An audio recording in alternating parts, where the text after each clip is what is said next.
Ibu, bapak sekalian, selamat malam. Sotehoto Namo Buddhaya.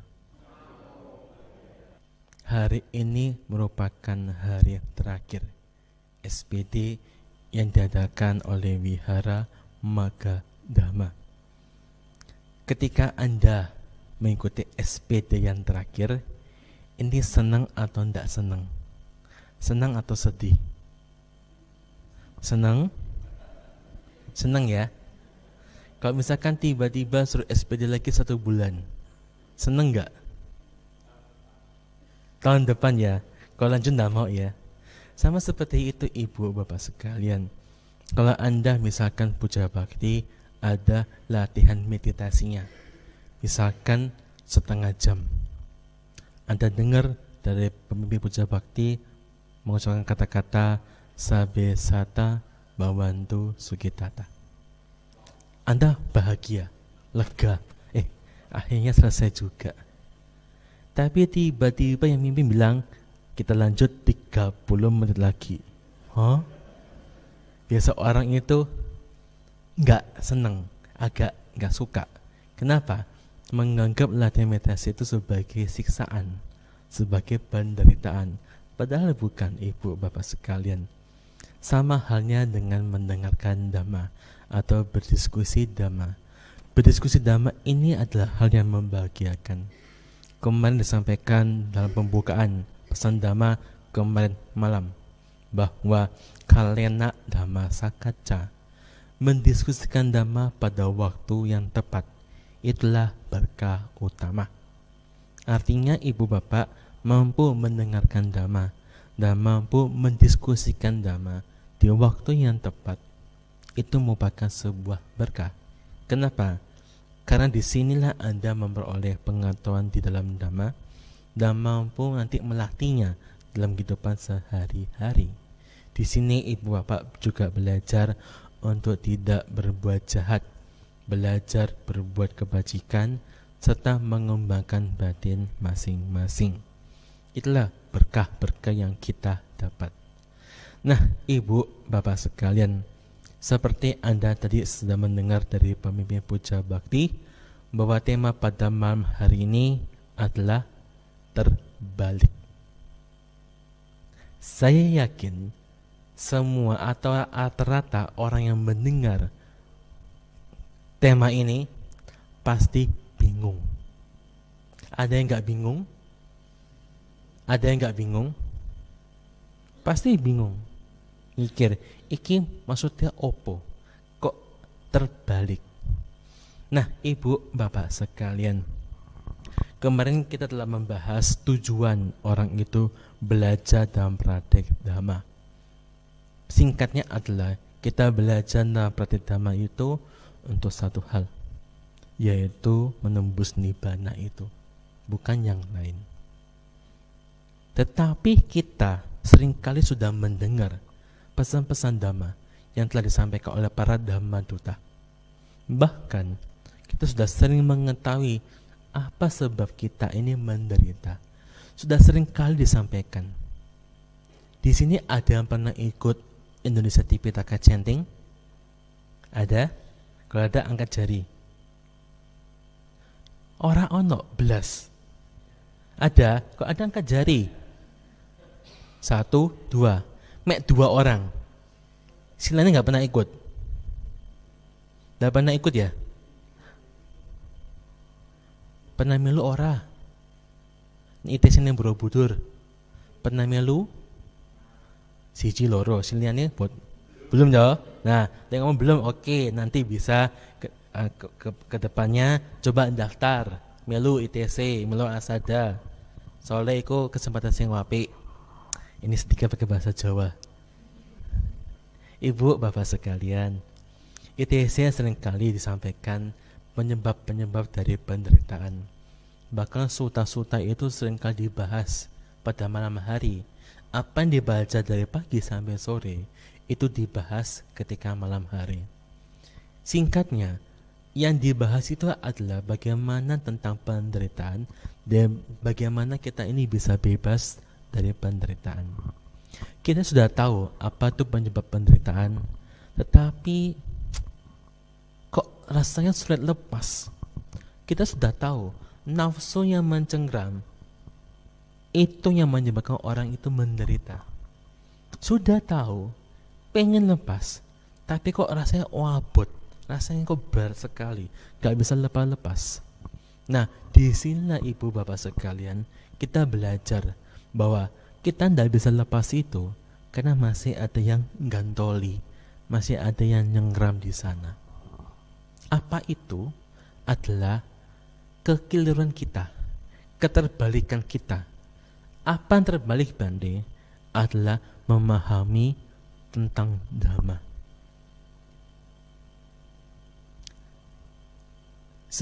Agar Anda bisa mengerti dengan baik, saya akan menceritakan sebuah cerita yang nyata. Di sebuah wihara itu seperti ini. Dan masalahnya kadang ada 2 tingkat, ada 1 tingkat. Di sini 2 tingkat apa 1 tingkat? 1.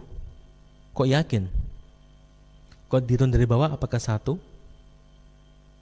Nah, itu boleh bingung toh? Bener nggak ya? 1 nggak ya? Mulai goyah pandangannya. 1 Bante, yakin? Bener nggak yo? Nah, ibu bapak sekalian, biasa wihara itu ada yang 1 lantai, ada yang 2 lantai. Biasa yang lantai atas itu dibuatkan dhammasala, yang di bawah ini biasa untuk ruang tamu. Nah, ada sebuah wihara yang mempunyai 2 gedung 2 tingkat. Biasanya dhammasala di wihara itu mampu menumpang umat Buddha sebanyak 100 orang kapasitasnya ruangan ini. Tetapi ternyata hari itu yang hadir lebih dari 100. Pengurus bingung, gimana nih kok banyak yang datang? Maka pengurus mencari akal, yaitu memasang speaker di lantai bawah dan disediakan kursi-kursi agar orang bisa duduk sambil dengarkan ceramah. Ternyata di antara orang yang hadir itu ada orang yang sedikit cerdik, sedikit pintar. Dia duduk di sana sambil dengerin ceramah. Kenapa dia seperti itu? Dia berpikir, daripada saya duduk di dhammasala, duduk di bawah seperti anda ini, daripada kakinya sakit, punggungnya sakit, mending enak duduk di bawah sambil dengan ceramah. Iki pintar ora? Pintar ora? Pintar. Pertanyaan keduanya, api ora? Cara begini bagus gak? Enggak. Kenapa enggak? Kenapa enggak bagus? Kenapa enggak baik? Karena di situ dia memunculkan kemalasan. Kalau misalkan di ruang dhammasala masih cukup, isilah sampai penuh. Yang terakhir yang di belakang-belakang itu bisa nyusul nantinya. Tapi Anda yang datang duluan, itu makanya mengisi dulu tempat yang kosong. Wihara itu terkadang di beberapa tempat saya melihat agak sedikit aneh. Kenapa? Belakang full. Kok ketawa? Tengah full. Sini depan kosong. Ternyata mode seperti ini persis dengan di pesawat. Kalau Anda pernah naik pesawat yang pesawatnya lebar, belakang full, tengah full, ngarepe kosong. Kenapa? Paling depan adalah bisnis kelas, paling mahal. Di tengah itu biasanya premium ekonomi, yang belakang itu ekonomi. Di sini sepertinya seperti itu. Mungkin di belakang paling murah, tengah agak larang, di depan paling larang. Makanya umat Buddha di beberapa tempat seperti ini, di depan kosong. Nah, ibu, bapak sekalian, orang ini dia duduk sambil mendengarkan ceramah. Ternyata di dekat situ pengurus wihara itu amat baik. Mereka tiap minggu itu kasih suguhan untuk umat-umat yang datang. Biasanya mereka ada sewa koki atau sewa orang bisa masak untuk masak di wihara. Kebetulan hari itu menunya adalah soto ayam. Bante cerita ini bukan berarti iklan tentang soto ayam. Hanya kasih contoh aja, dan ini cerita yang nyata. Hari itu menunya adalah soto ayam. Orang ini ngambil soto, kemudian duduk di kursi, makan sambil dengar ceramah. Api ora kayak gini, ora ya, kenapa tidak baik? Karena di situ dia tidak mampu mendengarkan dhamma dan tidak menghargai dhamma. Dia nggak peduli, makan aja, makan. Ternyata hari itu habis 3 mangkok sotonya. Bukan mangkoknya sih habis, bukan. Sotonya itu yang habis. Karena kalau saya ngomong seperti ini, yang dengar orang Jawa Timuran bisa diwalik. Loh Bante, si entek iku mangkoknya Bante, dudu. Si entek iku sotone. Tapi karena orang itu terbiasa mengatakan habis 3 mangkok, pemahamannya itu adalah mangkoknya yang habis. Padahal bukan, yaitu isinya. Kalau Jawa Tengah aman, pasti ngerti kok. Nah, sudah habis 3 mangkok. Tibalah waktunya puja bakti selesai. Umat turun ke lantai bawah. Sebagian menuju ruang makan Bante untuk berdana makan. Sebagian ngantri soto, ngantri panjang. Lagi ngantri begini, tiba-tiba orang yang tadi itu yang sudah habis 3 mangkok nyerobot antrian. Yang diserobot kaget, kemudian tanya, loh kok serobot? Iya, soto nih enak. Loh, orang ini kaget tuh. Loh, Anda kok tahu sotonya enak? Apa wes makan? Sudah. Berapa mangkok? 3. Wah, di situ ia ditegur. Orang nyerobot ini tidak senang, akhirnya berantem. Nah, di sini menurut ibu bapak, siapa yang salah? 1, yang nyerobot. 2, yang menegur. Atau yang 3, si buah soto. Mungkin aja loh ada orang berpikir, wah Bante, gara-gara si buah soto Bante, makanya berantem. Gara-gara yang buah soto enak, makanya berantem. Kalau ada bilang seperti ini, kasihan yang buah soto.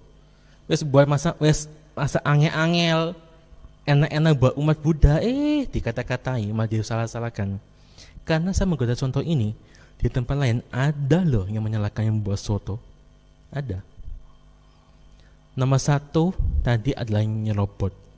Nomor 2 yang negur. Siapa yang salah di sini? Nomor 1 dan 2. Yang lainnya?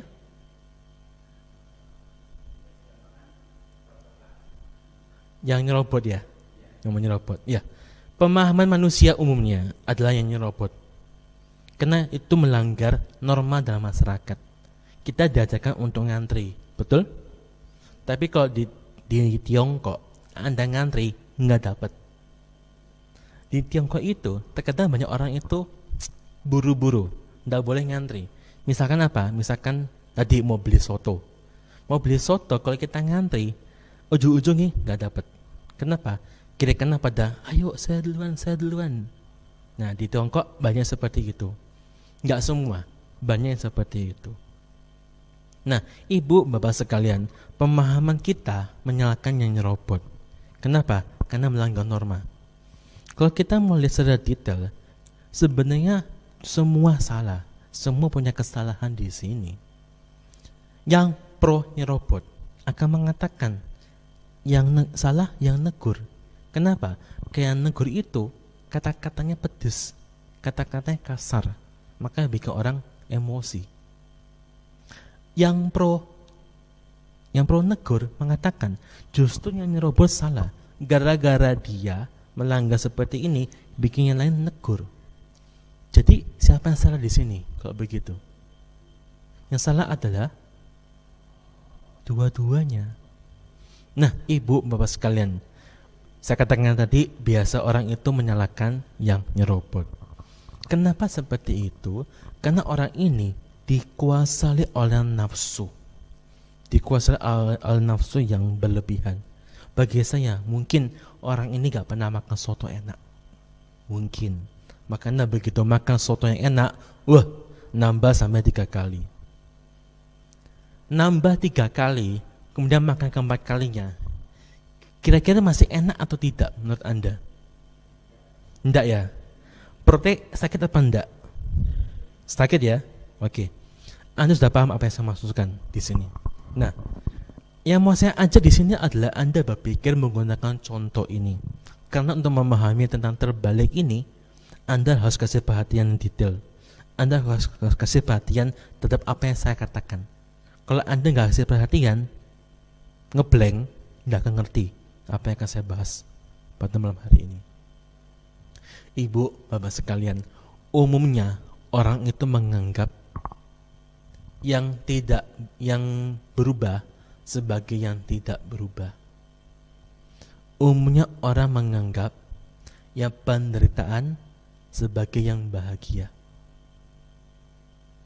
Umumnya orang menganggap tidak ada aku sebagai adanya aku. Yang keempat, orang itu menganggap yang tidak indah sebagai yang indah. Inilah kebaliknya orang. Kenapa seperti itu? Kalau ibu bapak duduk di sini, kemudian lihat ke altar. Kalau misalkan ini difoto, kemudian dipasang terbalik, Anda pusing nggak? Pusing ya? Kenapa pusing? Karena belum biasa. Betul? Kalau Anda sudah sering lihat, sudah biasa. Betul ya? Untuk memahami 4 hal ini, Anda perlu dijungkir balik. Dijungkir balik cara pandangnya itu. Dibalik. Supaya apa? Supaya sesuai dengan dhamma. Beri contoh yang tadi. Contoh tentang soto. Soto itu indah atau tidak? Soto itu bagus atau tidak? Bagus ora? Bagus. Tapi begitu kita misalkan ngupil, masukkan ke dalam soto, masih bagus? Enggak. Paling cempung tak ini loh. Tambah garam titik. Orang indah. Itulah manusia. Manusia itu ketika melihat norma seperti ini menganggap sebagai hal yang bagus. Dikasih sesuatu yang berbeda, anggapnya itu jelek. Kuku Anda, kuku itu bagus atau tidak? Bagus atau tidak? Bagus. Ketika dipotong, masuk dalam soto, masih bagus kukunya? Kan aneh. Rambut, saya nggak ada rambutnya soalnya. Anda yang ada rambut, misalkan rambutnya panjang begitu, bagus tidak rambutnya? Bagus.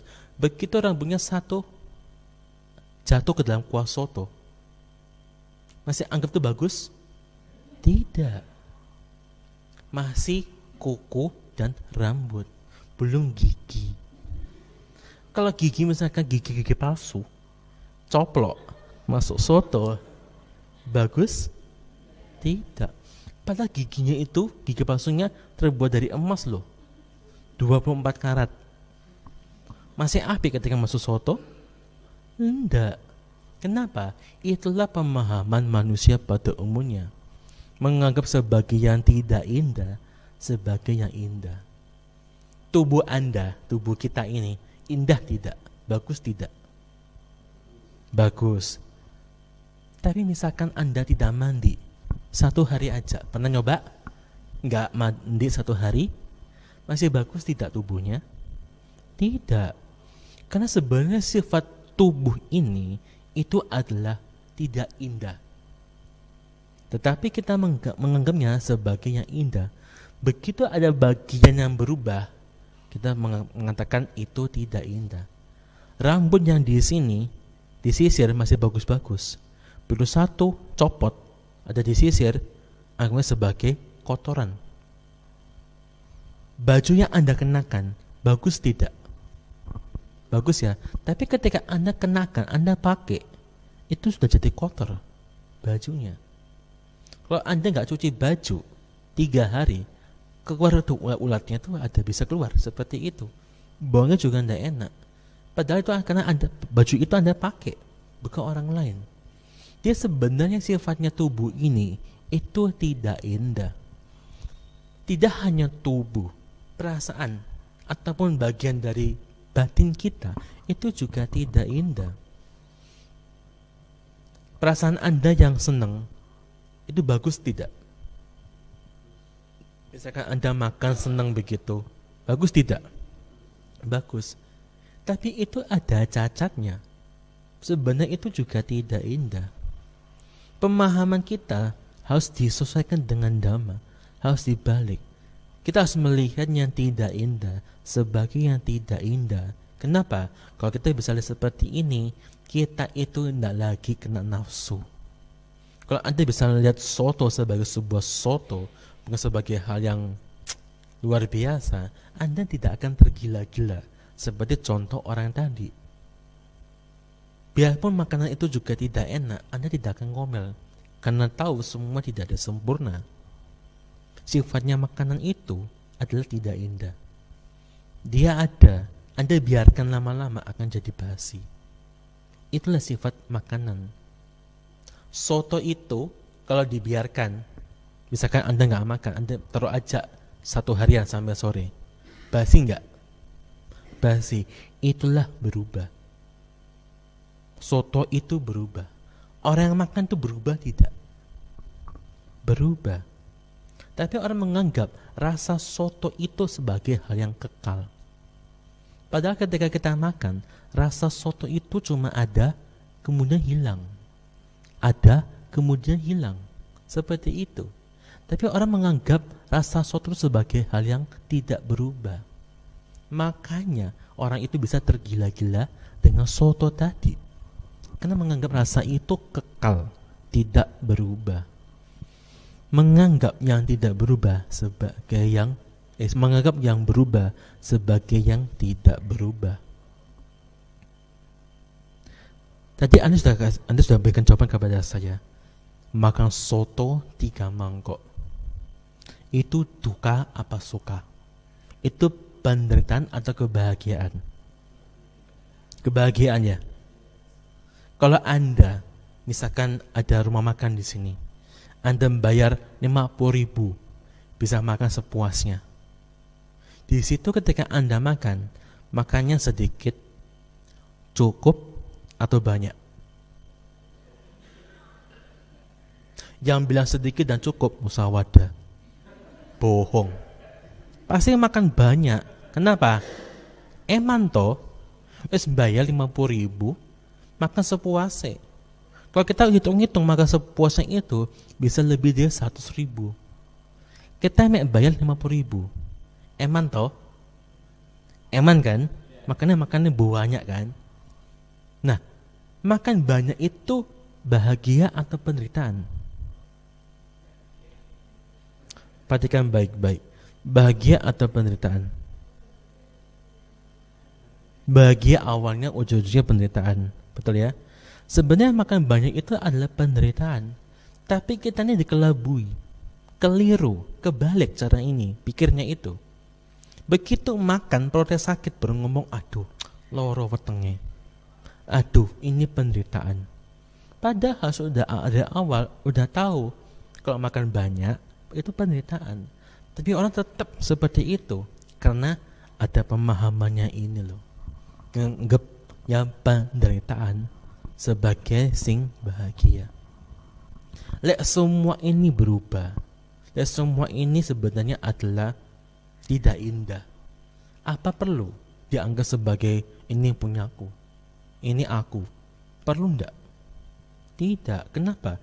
Karena di luar ini itu enggak bisa dikontrol, enggak bisa dikendalikan. Sing jerone iki, batine iki podo, tidak bisa dikendalikan. Anda marah, senang, tergantung kondisinya, tergantung sebabnya. Cara berpikir Anda juga sama. Mereka selalu berubah dan tidak bisa dikendalikan. Kalau Anda pernah belajar meditasi, duduk diam, terkadang pikirannya langsung pergi ke sana, pergi kemari. Mikir ini, mikir itu, mikir ini, mikir itu. Suruh diam, wangel. Betul? Itulah bukti selalu berubah. Pikiran ini selalu berubah dan gak bisa dikendalikan. Nah, yang gak bisa dikendalikan dan selalu berubah ini, apa pantas dianggap sebagai pikiranku? Tidak bisa. Sama seperti orang mengatakan adanya aku. Oh, aku merasa seperti ini, aku merasa seperti itu. Apa pantas? Tidak pantas. Orang menganggap, oh ini aku yang makan soto, enak. Ditegur, ngamuk. Kenapa? Akunya tersinggung. Akunya tersinggung. Akunya tersentil di sana. Inilah ibu bapak sekalian, 4 inilah yang bikin orang itu tidak bisa lepas dari nafsunya. Pingin tahu, tapi tidak bisa lepas karena masih ada 4 ini. Oleh karena itu kita belajar dalam praktek Dhamma itu membalikkan 4 tadi. Kita memahami yang berubah sebagai yang berubah. Kita memahami yang penderitaan sebagai yang penderitaan. Kita memahami yang tidak ada aku sebagai yang tidak ada aku. Kita memahami yang tidak indah sebagai yang tidak indah. Di sini kita belajar dan praktek berulang-ulang kali supaya dirinya tidak tergila-gila dengan nafsu. Dirinya itu juga nggak dikuasai oleh kemarahan. Kalau diri kita dikuasai oleh keserakahan dan nggak dapat, itu akan memunculkan kemarahan. Kemarahan ini akan memunculkan kebodohan batin lagi, kegelapan batin lagi, muter-muter di situ semua. Makanya di Wiramaga Dhamma ini sangat bagus.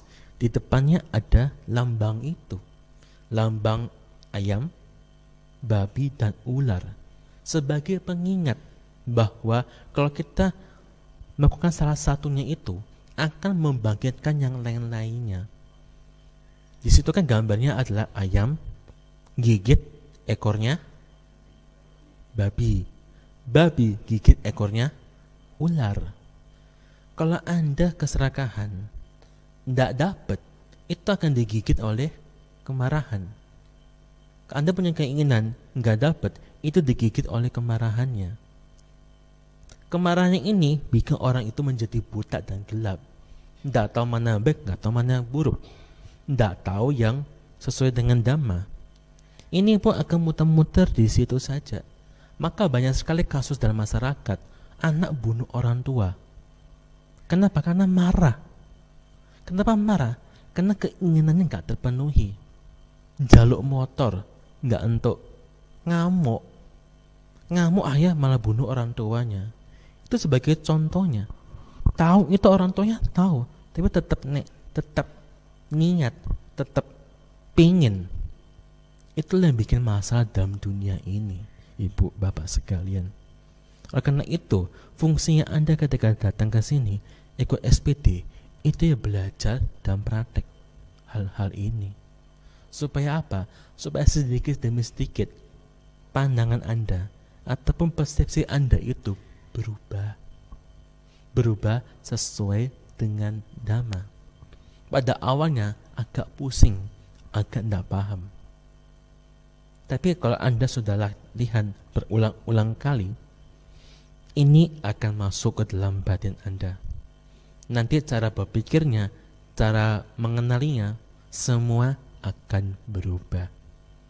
Inilah bagaimana kita belajar secara detail tentang kekeliruan ini, dan kita balik semua menjadi yang sesuai dengan Dhamma. Itulah pembukaan diskusi Dhamma pada malam hari ini. Jika Anda ada yang pusing, jika Anda ada yang tidak paham, silakan ditanyakan atau didiskusikan. Silakan. Baik, bagi Bapak Ibu yang ingin bertanya dipersilahkan.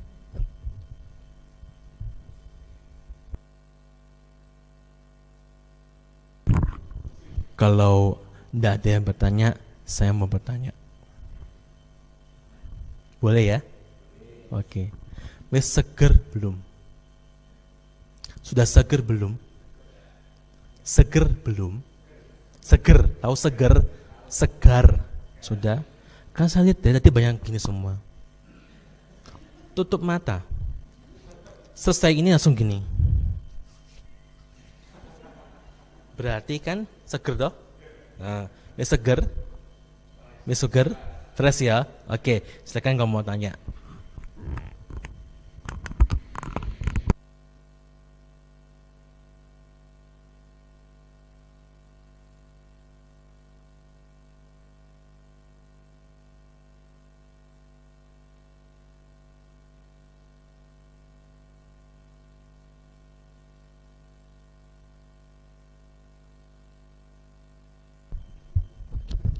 Namo Buddhaya Bante, mohon dijelaskan yang nomor 3 tadi, soal saya belum mudeng.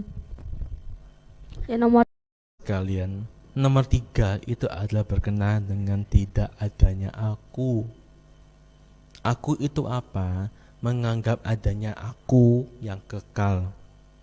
Anda saya katakan itu sebagai roh diri Anda. Itu sebenarnya tidak ada. Kenapa? Karena Anda kalau dikatakan ada seperti itu, itulah sumber masalahnya juga.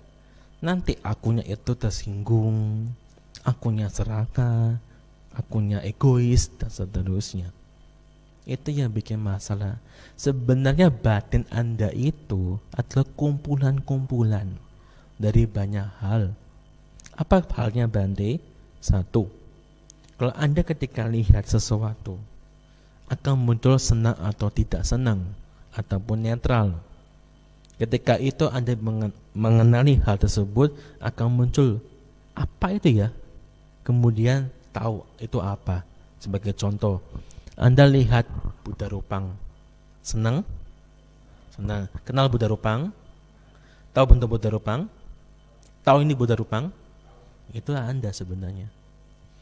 Pengalaman seperti ini tuh banyak kali kita alami, dari melihat, mendengar, mencium, rasa, sentuhan, ataupun pikiran-pikiran kita. Semua ini adalah kumpulan-kumpulan saja. Saking cepatnya orang bilang aku ini ada. Ada loh, aku ini lihatnya ada. Sebenarnya tidak. Kok bisa seperti itu Bante? Kalau adanya aku, karena Anda melihat, karena adanya aku, berarti orang buta tidak punya aku.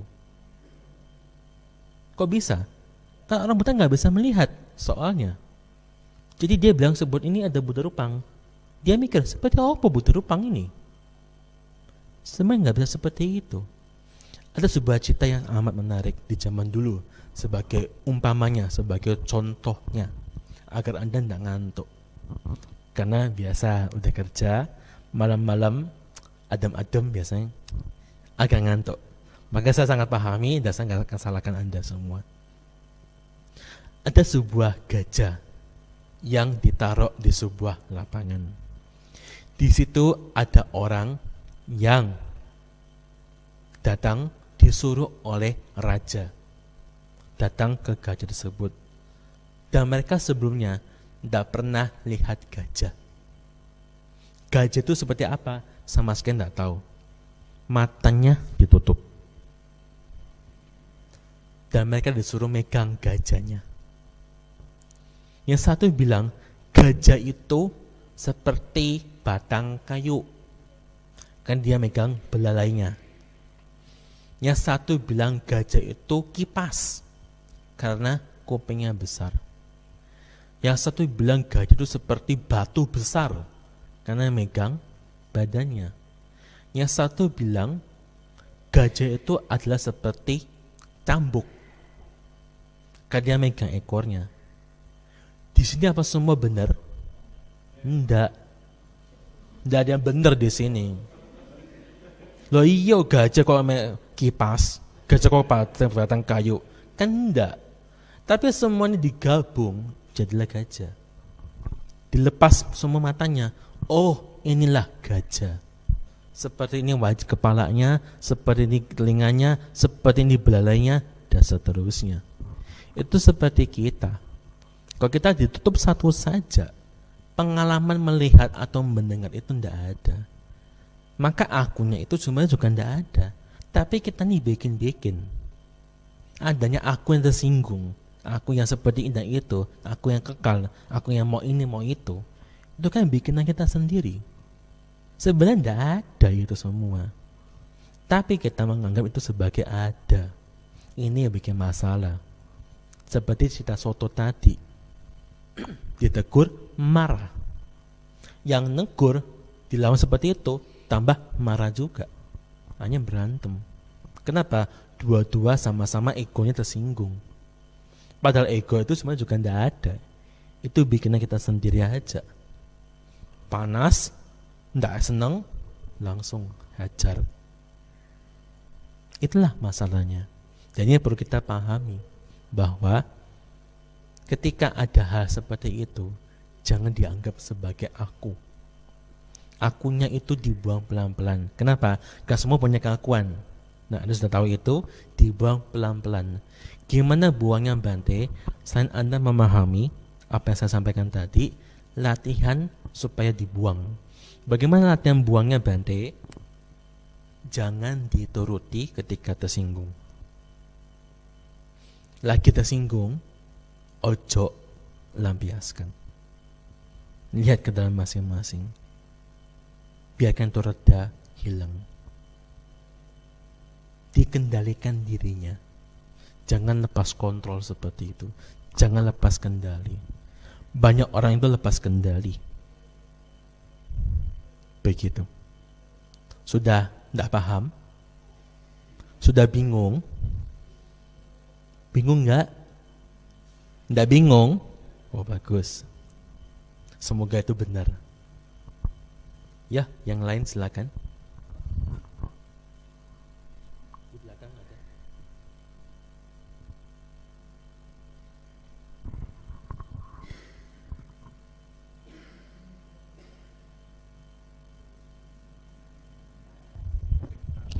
Wandami Bante, saya mau bertanya, yang dimaksud dengan atta itu apa ya?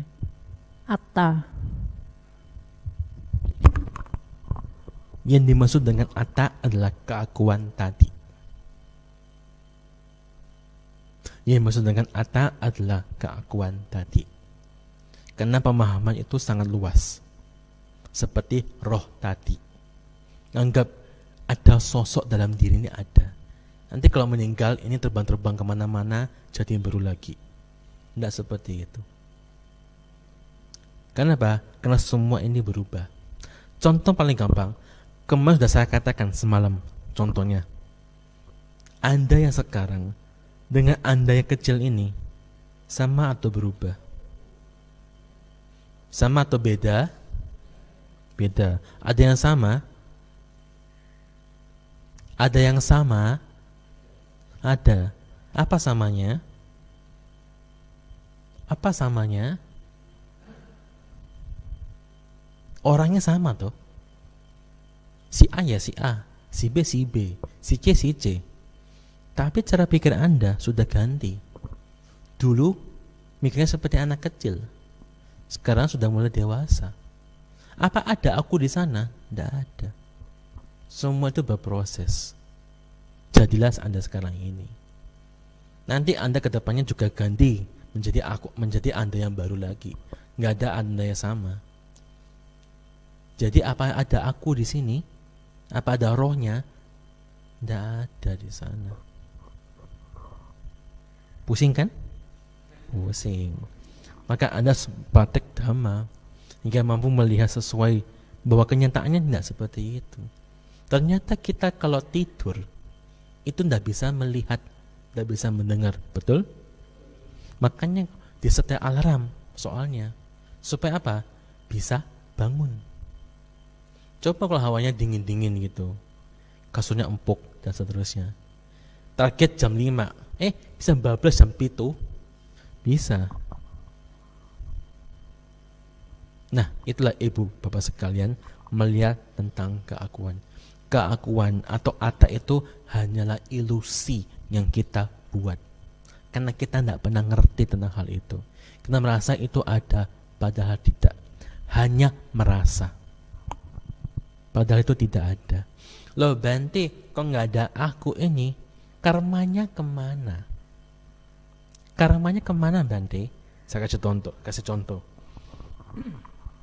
Ibu bapak pernah nggak lihat pohon mangga? Pernah lihat enggak? Pohon mangga dari kecil sampai dewasa, buah mangganya ada di mana? Dari kecil di mana buah mangga itu? Di dalamnya. Di mananya? Ayo. Di mananya? Enggak tahu kan? Ketika tumbuh wis mekar, ada daun, bunganya kemudian jadi buah begitu.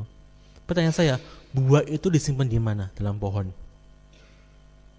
Enggak ada kan? Itu seperti kita juga. Aku tuh enggak ada. Muncul begitu saja. Kenapa? Karena ada sebabnya semua. Buah mangga itu ada sebabnya. Sebabnya apa? Tahu? Ada sel-sel di sana yang berproses dari biasa jadi bunga, kemudian jadi buah seperti itu. Pernah lihat sapi? Sapi itu gemuk apa kurus? Tergantung ngasih makan toh. Umumnya sapi itu gemuk ya, Anda lihat ya. Oke. Atau inilah, pernah lihat gajah enggak? Pernah lihat sering lihat mana? Sapi atau gajah? Sapi, gampang sapi. Sapi itu makannya apa? Rumput. Rumput itu apakah mengandung lemak? Enggak. Kok gitu sapi kok bisa gemuk? Piye carane? Kok bisa gemuk?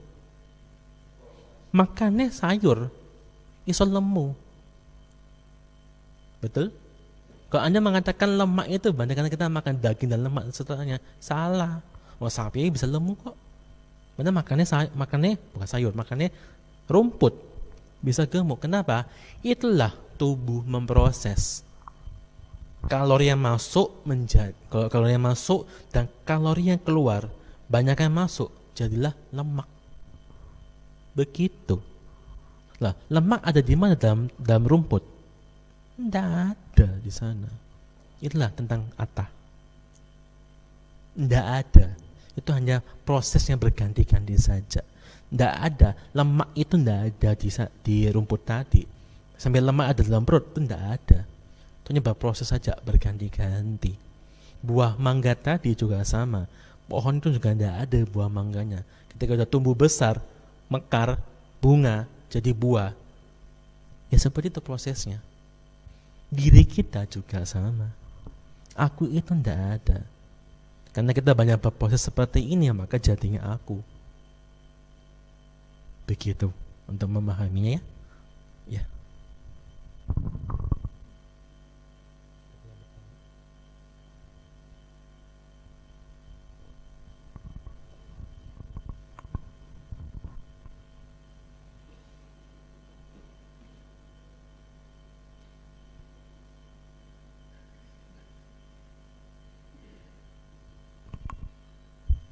Ya, selamat malam Bante, Namo Buddhaya.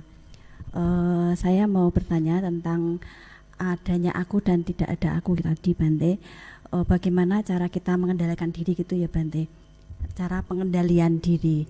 Lah pertanyaannya, bagaimana cara kita untuk menumbuhkan sikap kontrol diri atau pengendalian diri dalam diri kita? Biar kalau seandainya kita mau marah biar bisa mengendalikan diri kayak gitu. Bagaimana cara mengembangkan kontrol diri itu? Begitu Bante, terima kasih. Pertama-tama, cara untuk mengendalikan diri kita adalah punya keyakinan. Di sini keyakinan kepada Buddha, Dhamma, dan Sangha. Karena kita yakin Buddha itu sudah tersucikan, kita yakin Dhamma yang disampaikan itu membawa kita tersucikan juga, dan sangga itu adalah kumpulan murid beliau yang telah mempraktikkan sendiri dan mengalami langsung juga apa sampaikan oleh Guru Agung Buddha, maka kita yakin dengan tiratana. Sebagai dasar seperti itu. Kemudian kita belajar di dalam Dhamma. Belajar.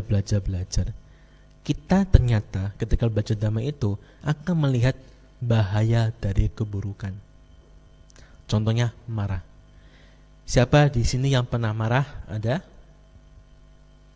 Pernah marah? Sampai gak angkat tangan, kebangetan gitu.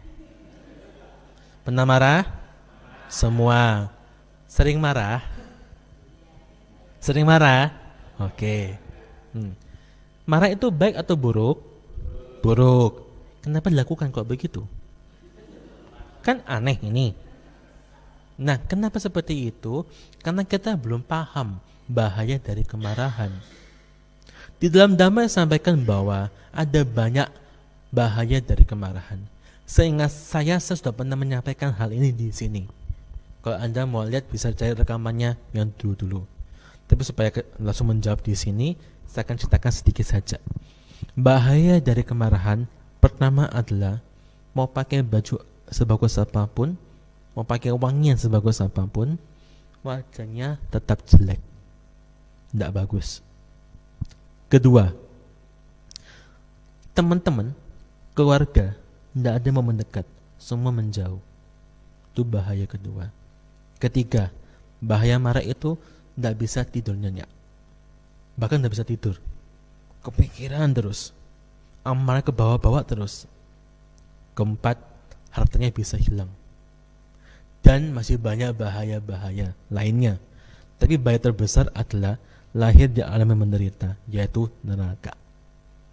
Orang seperti ini kalau sudah tahu bahayanya, minimal jaga diri supaya tidak marah, karena dia sudah tahu bahayanya. Anda pernah lihat semut? Pernah? Ketika lihat semut lewat, pernah dipencet?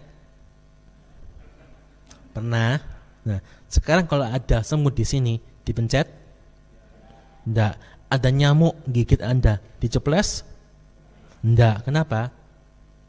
Diwihara tadi. Coba di rumah. Wah, banyak orang begitulah kadang. Wah, ini enggak diwihara, saya coba saja. Kenapa diwihara Anda tidak berani?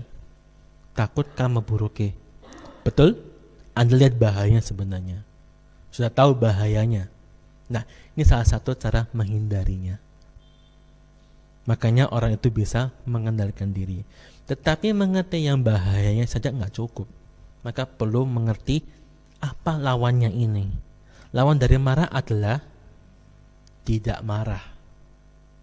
Nah, apa bahaya dari tidak marah atau orang yang dikatakan punya cinta kasih dan seterusnya? Ada 11 manfaat. Kita belajar lihat bahayanya dan apa kelawanan dari hal tersebut, kemudian belajar manfaat baiknya apa. Kita tidak nyeples nyamuk, tahu lihat bahayanya, nyeples nyamuk, ada karma buruknya. Kita di sana nggak nyeples nyamuk, berarti kita melaksanakan namanya panatipata wiramani. Harus lengkap ngomongnya. Tidak membunuh. Apa manfaat tidak membunuh itu? Umur panjang dan seterusnya. Nggak sakit-sakitan dan seterusnya. Ada manfaatnya. Di sini pilihan mana? Membunuh atau tidak membunuh? Tidak membunuh. Kenapa?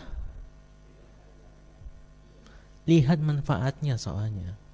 Nah, seperti itu cara orang belajar mengendalikan diri. Tapi itu juga nggak cukup. Maka perlu latihan ke dalam lebih jelas. Sehingga keinginan untuk berbuat buruk itu tidak ada. Karena kita sebenarnya masih ada larangannya, masih ada rambu-rambunya. Ingin, tapi ada rambu-rambunya, ada larangannya. Kita nggak jadi.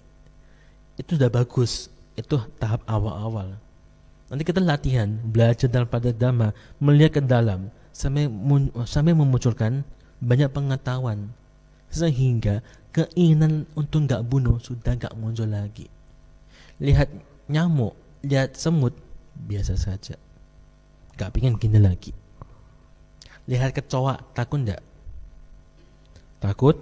Nah, nanti orang yang belajar dapat Dhamma itu, ujung-ujungnya dia ketika lihat kecoa, biasa saja.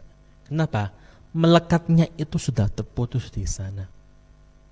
Jadi cara pertama adalah mengendarkan diri dengan adanya larangan-larangan. Oh, kita merasakan seperti ini karena melihat ada bahayanya dan ada manfaatnya. Itu pertama. Tapi nanti kita ada ke dalam lebih jauh lagi sampai nggak ada muncul seperti itu. Nggak ada lagi muncul kemelekatan terhadap bahaya ataupun manfaatnya. Benar-benar putus keinginan jahatnya itu. Itu cara kita belajar mengendalikan diri. Tapi semua ini kita awalnya perlu namanya keyakinan kepada ajaran, kepada Buddha, kepada ajaran beliau dan kepada sangga murid-murid beliau. Ini caranya, Ibu Bapak sekalian. Sudah menjawab? Oke.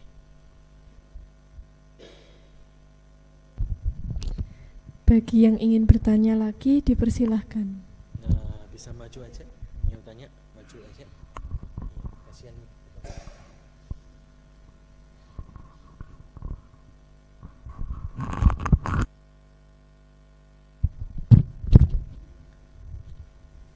Selamat malam Bante, Namo Buddhaya.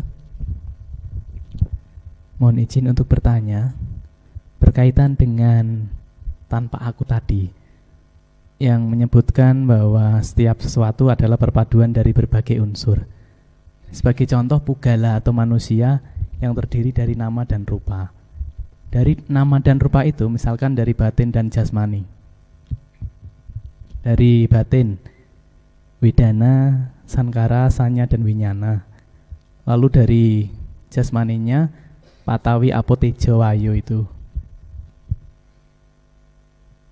Apakah dari unsur pembentuk dari Pugala itu ada unsur pembentuk lagi? Itu yang pertama. Yang kedua, berkaitan dengan Manodwara Citawiti Bante. Saya pernah membaca di Abhidhamma tentang Manodwara Citawiti berkaitan dengan konsep berpikir positif atau baik gitu Bante. Jadi ada beberapa langkah yang menjelaskan terkait itu, tetapi saya belum terlalu paham. Dari itu apakah dari Manodwara Citawiti sebagai konsep berpikir yang baik, apakah sebagai pembentuk pola pikir kita untuk mengubah mindset yang terbalik tadi Bante?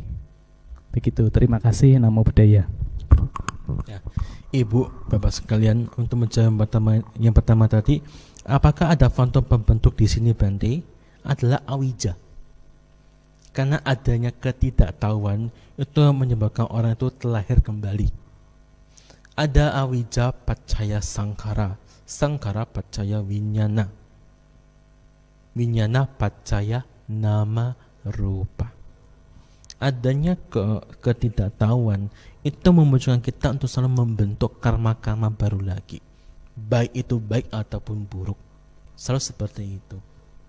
Kemudian dengan ada seperti ini, maka ada kesadaran-kesadaran baru atau pengetahuan baru. Sampai sini udah bingung? Bingung, oke. Paling gampang seperti ini. Adanya arus, Ibu Bapak sekalian. Kalau kita tadi contohnya seperti nyamuk, nyepres nyamuk itu dimulai dari ketidaktahuan kita tentang bahaya membunuh. Kemudian kita punya niat nyepres, plus begitu. Itu timbullah buah, timbullah karma buruk baru. Di situ akan memunculkan keakuan yang baru lagi.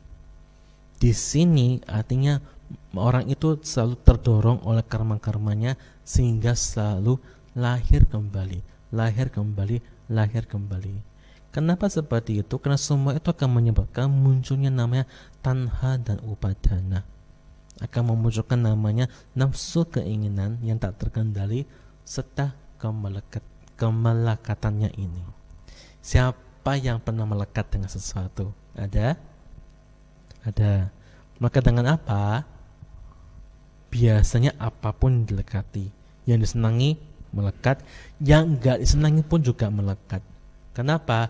Di situ masih menganggap sebagai yang kekal, sebagai yang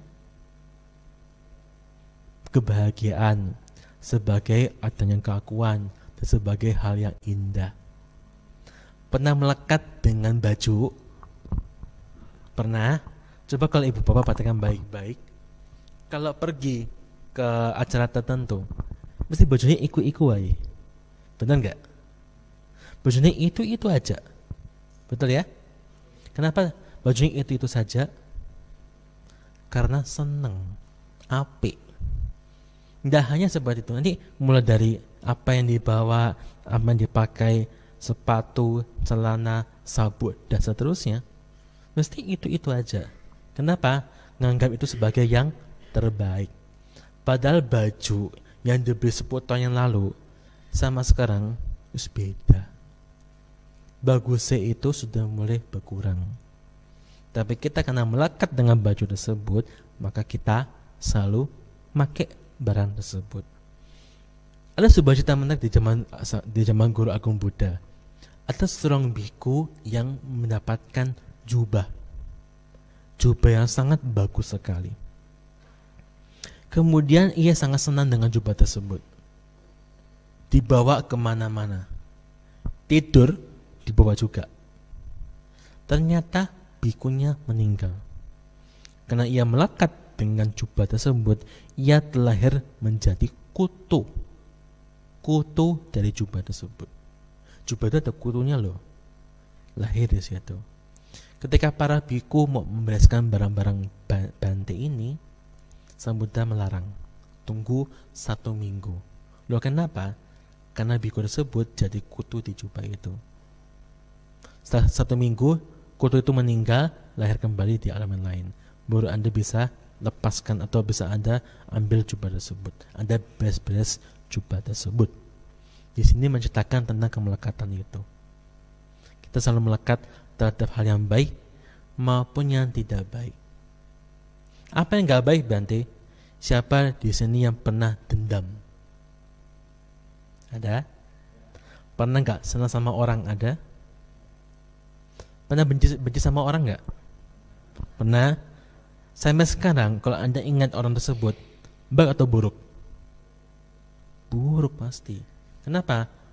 Anggap itu kekal. Orang itu tidak akan berubah. Padahal orang yang kita dendam, yang kita benci yang dulu, sekarang sudah berubah loh. Sifatnya bisa berubah. Dulunya gak baik, sekarang jadi orang baik. Berubah. Lah kita masih menganggap dia sebagai yang buruk. Kenapa? Megang, kekal di sana, punya kemelekatan di hal tersebut. Kalau Anda benci sama orang, bahagia enggak? Iya. Anda benci orang itu bahagia? Benci orang bahagia tidak?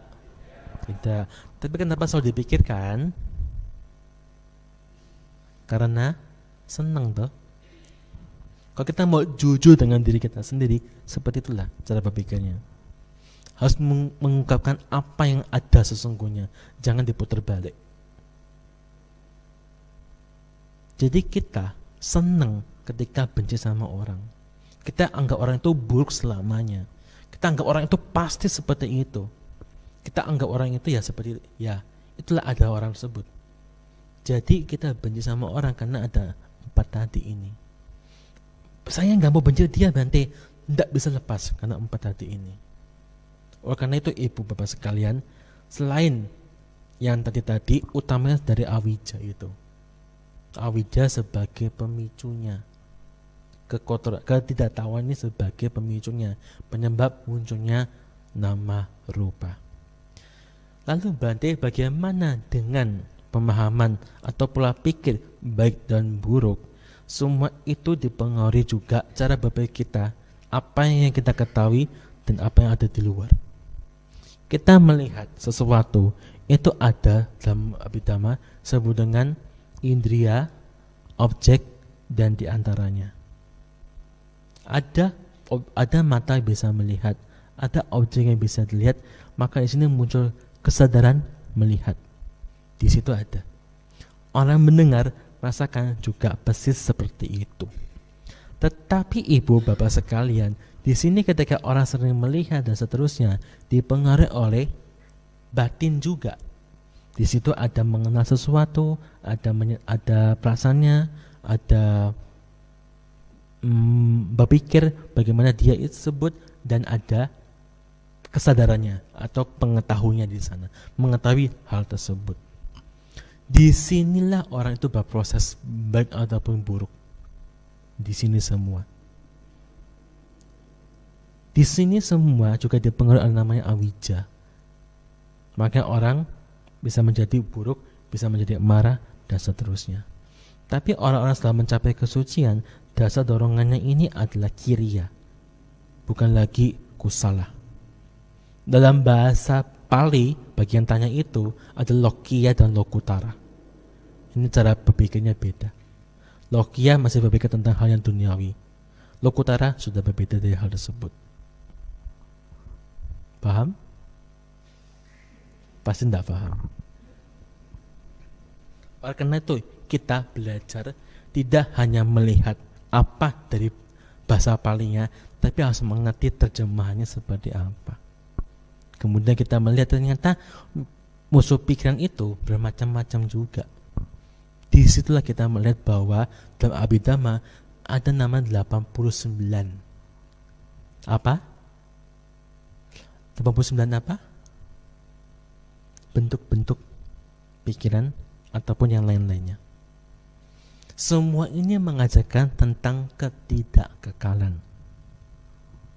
Pikiran itu ada ini, ada ini, ada ini, ada itu. Semua itu ganti-ganti. Hanya muncul, bertahan, lenyap. Hanya muncul, bertahan, lenyap, dan seterusnya. Pikiran kita itu cuma bertahan, muncul, tahan, lenyap. Siapa di sini yang saat sekarang ngantuk? Ada? Kok ketawa? Ada yang ngantuk? Nggak mau jawab, malu soalnya. Ngantuk itu ternyata muncul, bertahan, nanti lenyap. Kapan lenyapnya Bante? Nanti damakannya selesai. Oh, sudah selesai. Seger itu. Makanya bisa ke samping nanti makan-makan. Kan ngantuk hilang toh? Coba kalau ngantuk masih ada, makan tuh mas loh. Makan misalkan apa ya? Pisang goreng. Ngantuk meleset. Itu kalau ngantuk. Tapi kalau sudah seger, masuknya tepat. Kan begitu. Karena tidak ngantuk. Jadi itulah cara kita melihat tentang pikiran, bahwa baik ataupun buruk, semua itu juga berubah, tidak kekal selamanya. Bahkan hal-hal yang baik, ujung-ujungnya itu juga harus ditinggalkan, tidak boleh dilekati ujung-ujungnya. Anda punya kesabaran, Anda punya kebijaksanaan, ujung-ujungnya tidak boleh dilekati. Kalau Anda melekat, saya tidak boleh hilang kesabaran ini, nah itulah melekat. Di situ memicu orang untuk selalu lahir kembali, dan lahir kembali terus. Karena takut kehilangan. Tidak mau ini hilang, takut kehilangan. Begitu. Oke, nanti ada satu lagi pertanyaan di belakang.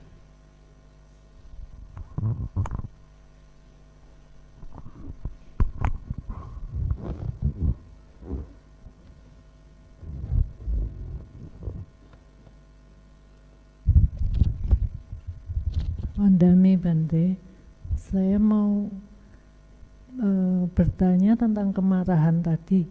Kalau misalnya kita dilecehkan, boleh tidak kita marah?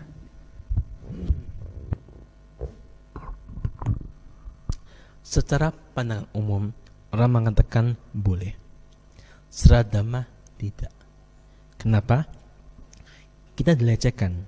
Itu adalah karma buruk yang sedang berbuah. Ketika kita marah, kita nanam yang baru.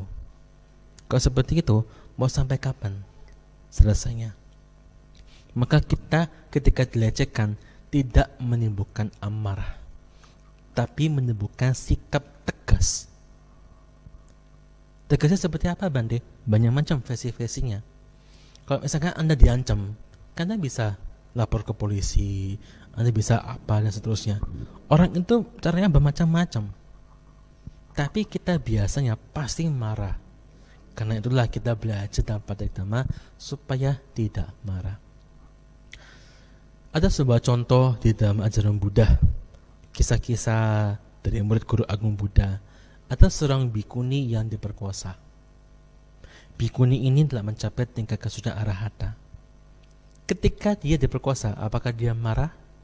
Tidak. Karena di situ akar kemarahan sudah hilang. Tapi di situ dia mengatakan, Anda seperti ini akan menanam karma buruk yang baru, dan itu sangat berat bagi Anda. Misalkan bikuni tersebut mengatakan, ketika dia diperkosa, itu karma buruknya sedang berbuah. Singkat cerita, yang memperkosa masuk neraka Awiji. Singkat cerita. Jadi di sini menceritakan bahwa kita tidak perlu marah, tapi kita bisa melakukan sebuah aksi dengan tidak ada kemarahan. Misalkan begini, Anda yang punya anak, pernah nggak sebel sama anaknya? Bagi yang punya anak, pernah nggak sebel dengan anaknya? Pernah? Sering? Sering. Kalau anaknya bandel, bolak-balik diomongin orang iso, ngamuk nggak? Ngamuk. Nanti ujungnya ngomong apa? Bapak ini marah karena sayang sama kamu. Betul? Itu salah. Itu pembenaran diri kita. Marah ya marah, bukan karena sayang. Ketika anak bandel, kita bisa kasih ketegasan kepada anak tersebut. Kamu kalau seperti ini, ada bahayanya. Kamu kalau keluar malam-malam kayak seperti ini, ada bahayanya. Oleh karena itu, kalau malam digembok kuncinya, kasih pelajaran buat dia. Itu ketegasan di sana, bukan dengan kemarahan. Karena kalau kemarahan, ujung-ujungnya pasti jelek, tidak mungkin baik. Orang sekali kasih pelajaran kepada anaknya dengan cara dipukul. Siapa pernah dipukul sama orang tuanya? Ada? Waktu kecil? Itu marah sebenarnya. Padahal anak sendiri loh dipukul seperti itu sampai kandang merah, berdarah, bengkak dan seterusnya. Apa ya tega? Tega. Itulah kita belajar mendalami dhamma. Kita belajar mencabuti semua akar-akar ini. Akar dari kebencian, akar dari keserakahan dan seterusnya, semua dicabut. Karena kita berbuat buruk itu dorongannya ada 4. 1. Nafsu. 2. Benci. 3. Kebodohan kita. Dan 4. Karena takut. Itulah yang mendorong kita berbuat jahat terus menerus. Jadi kita bisa bersikap tegas, tapi tidak perlu marah. Begitu.